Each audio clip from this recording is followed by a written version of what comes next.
I want to thank you so much for being here today as I talk about the 7 keys to being a confident artist. So, first and foremost, as you're creating, allow yourself to be your truest, most authentic self.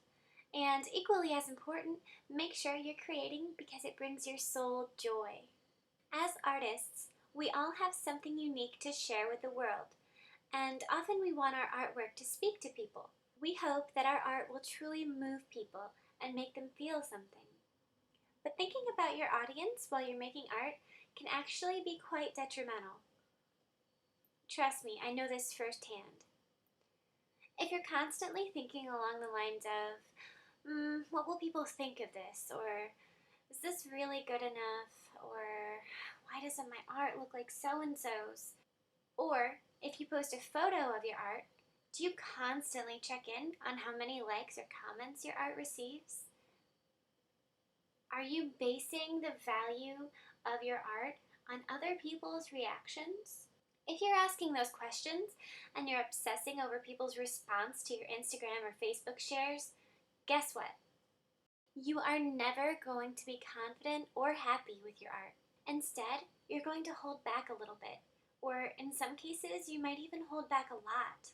You may try to imitate others to the point where you lose what makes your art uniquely you.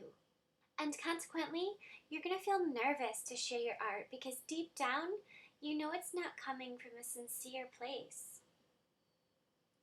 As an artist, it's time to make a pledge to yourself to be calm and joyful and completely uninhibited as you create. And also, continually remind yourself why you're creating art in the first place. You're not trying to impress anyone, you're not looking for a certain number of likes and comments, but you're creating because it's fun and it brings you joy. Number 2, close your eyes, breathe, and channel your muse before each creative session. The first step in channeling your muse is acknowledging that you have a muse, an intangible, indescribable force that gently bestows your soul with inspiration.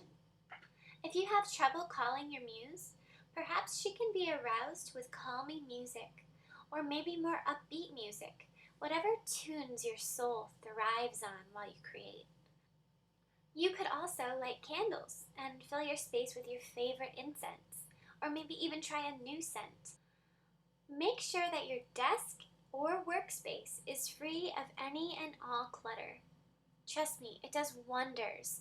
Here's one of the things I've learned really helps me. Reorganizing your art space might cause you to come across something that strikes an idea your muse is trying to communicate to you. So maybe you come across a photo that you forgot you had that you can add into some of your artwork. Or it could be a supply, or it could be, this special pen that you forgot you had.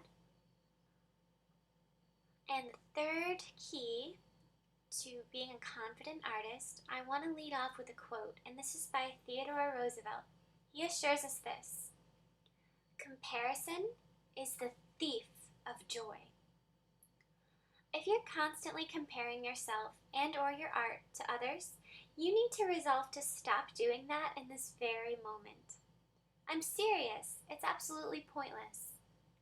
If your art looked just like someone else's, well, that would be super lame, and more importantly, it wouldn't be you. Take pride in the fact that no one else can create something exactly like you can. No one else has the same perspective as you. Embrace that and run with it. I have one more quote for you. A flower does not think about competing with the flower next to it. It just blooms. Number 4, take it slow. Don't rush through a project or an art journal page. A strategy I highly encourage you to try out is limiting the amount of time you work on any given project. For example, tell yourself, I'm only going to spend 20 minutes on this journal page, and I'll come back to it later on and possibly finish it. This strategy takes the pressure off, and it makes the work seem like less of a challenge and more like playtime. You can simply relax and enjoy the 20 minutes of creative time feeling more free and more focused. Just be sure that when you do come back later, you are still going slowly. Be gentle but deliberate, taking the time to pay attention to each brushstroke. Care and connect with each and every element that you introduce to your project. Number 5, take a course or class or attend a workshop or art retreat. The best way to gain confidence in your artwork is by becoming more competent in your craft. That makes sense, yes? The more capable you feel, the less you will worry or stress while you're creating. You'll enjoy the process more, and you'll feel brilliant with your skills and artistic eye. And you'll also trust yourself more. I can promise you that if you participate in a course or a class, you'll learn at the very least one new thing. And you might also come to realize that you knew more than you thought. I'm confident that if you attend a workshop or art retreat, you'll experience so many amazing feelings, and you will grow to love your craft even more, if you can imagine that. Another great bonus of being at a workshop or retreat, surrounding yourself with other artists will no doubt spark inspiration. Your muse is sure to come through for you with all of that creative energy flowing around you.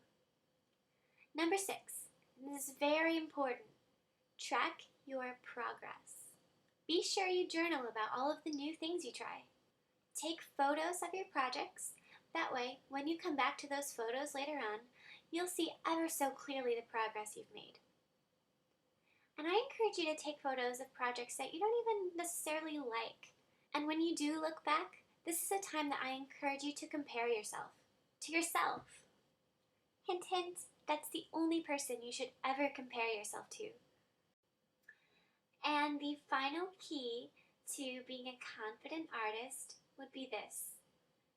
Embrace the journey and find comfort in knowing that reaching confidence and learning your craft is a lifelong process.